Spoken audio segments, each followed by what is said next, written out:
Hello students, today we will study about the remainder theorem. This is the topic of standard 9 chapter number 2 polynomials. In previous lecture we have studied how to divide two polynomials, and from that we get the two polynomials, one of the quotient polynomial and one of the remainder polynomial.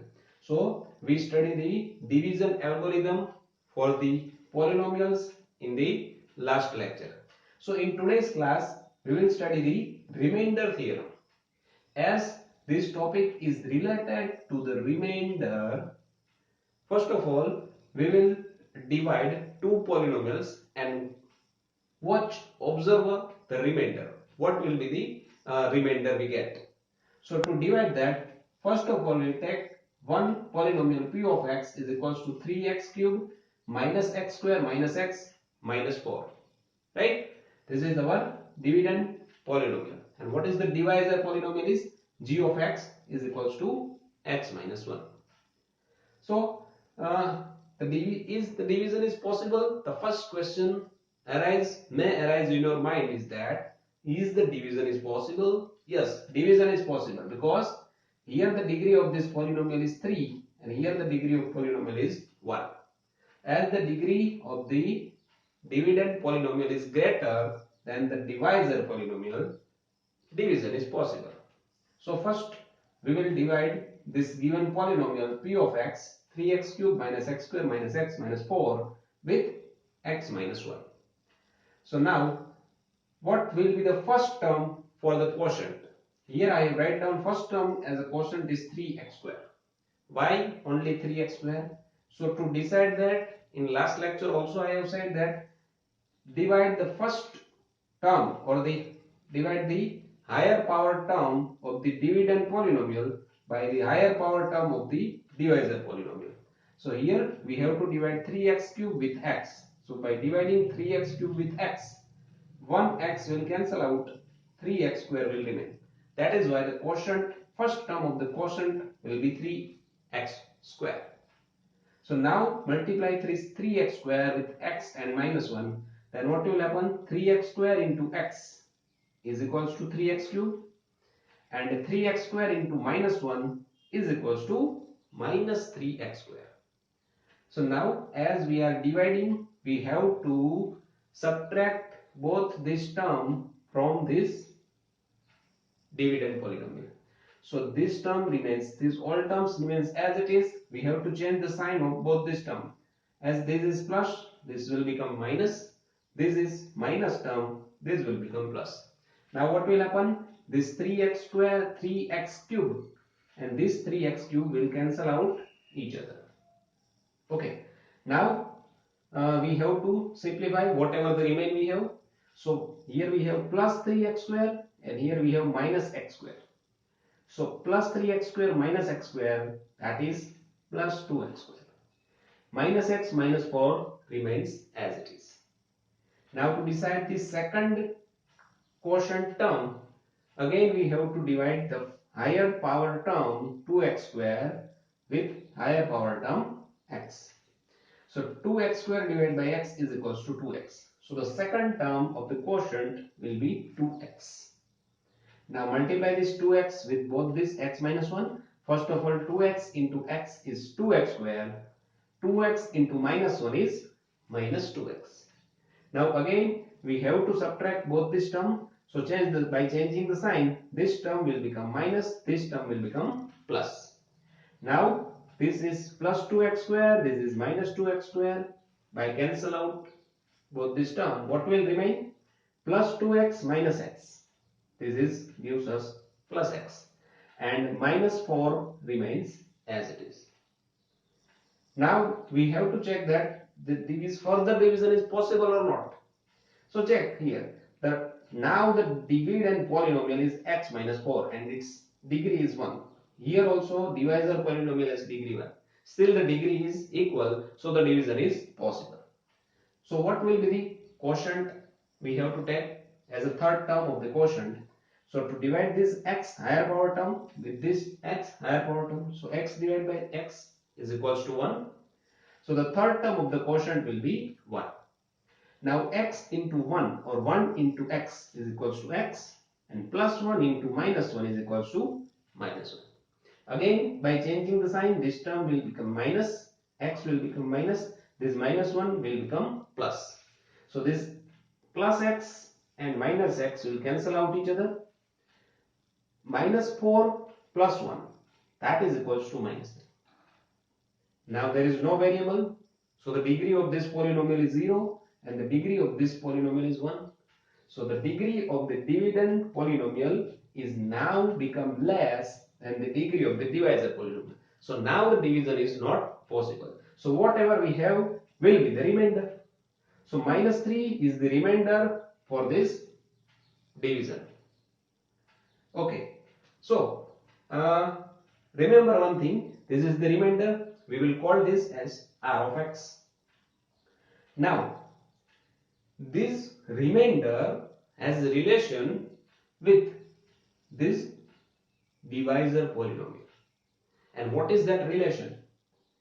Let's study. First of all, find out the 0 of this divisor polynomial. So to find out the 0 of this divisor polynomial, we have to take g of x is equals to 0. G of x is x minus 1, so x minus 1 is equals to 0. By taking this 1 to the right hand side, we will get the value of x is equals to 1.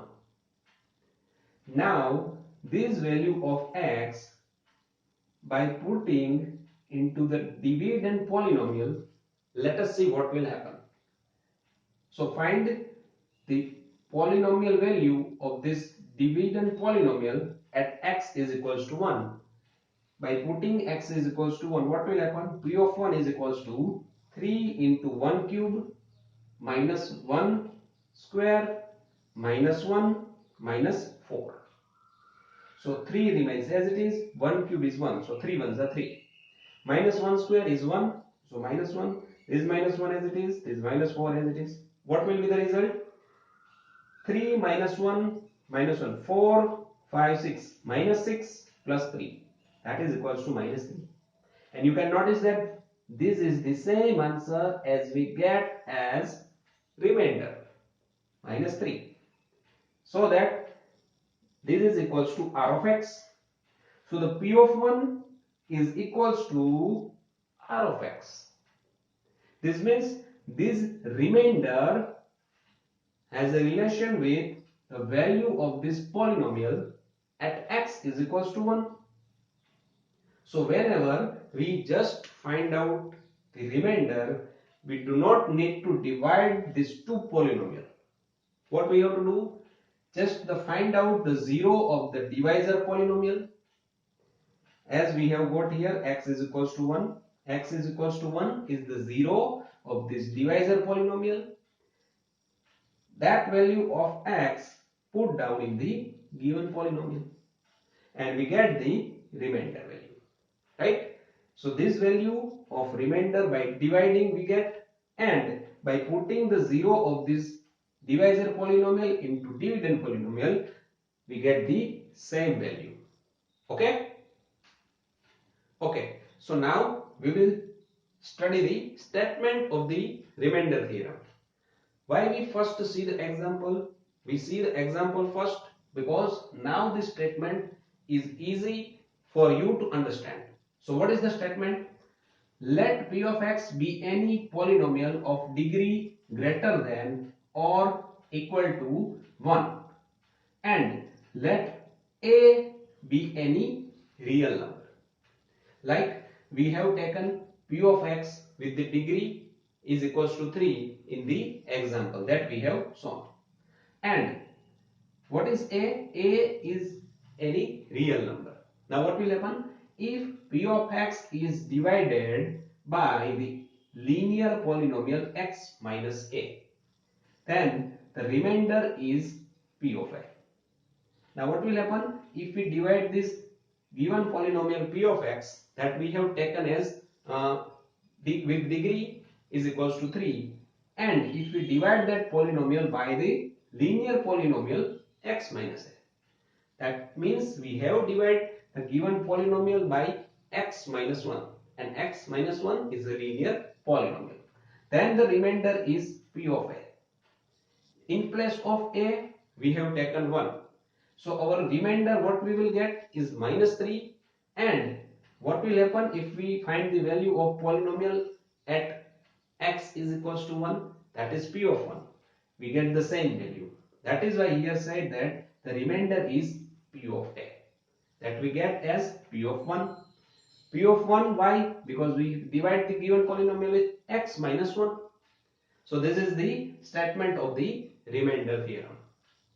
So according to that theorem, first of all we have taken P of x as 3x cube minus x square minus x minus 4. What will be our divisor polynomial is x minus 1. And the remainder we get is equals to minus 3. Also we get this polynomial value at x is equals to 1, P of 1 is equals to minus 3. That is why by dividing whatever we get, the remainder is equal to the P of A. A means the linear polynomial, 0 of this linear polynomial. The polynomial by which we are dividing, or the divisor polynomial. Okay? So these two values are equal. So whenever we want to find the remainder, we do not actually divide the two polynomial. We can find out the remainder by this method only.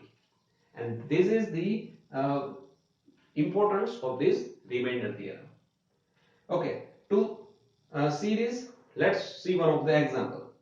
The given polynomial P of x is equals to x raised to 4 plus x cube minus 2x square plus x plus 1.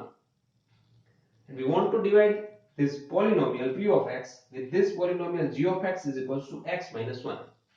By dividing this polynomial P of x by this g of x, what will be the remainder? That we have to find out. So now we actually not dividing this polynomial P of x by g of x. What will we do? We find the 0 of this divisor polynomial. To find out the 0, we will take g of x is equals to 0. And therefore, x minus 1 is equals to 0. And therefore, the value of x we get is equals to 1. Right? So to find out the remainder, we will put this x is equals to 1 in this P of x polynomial, dividend polynomial.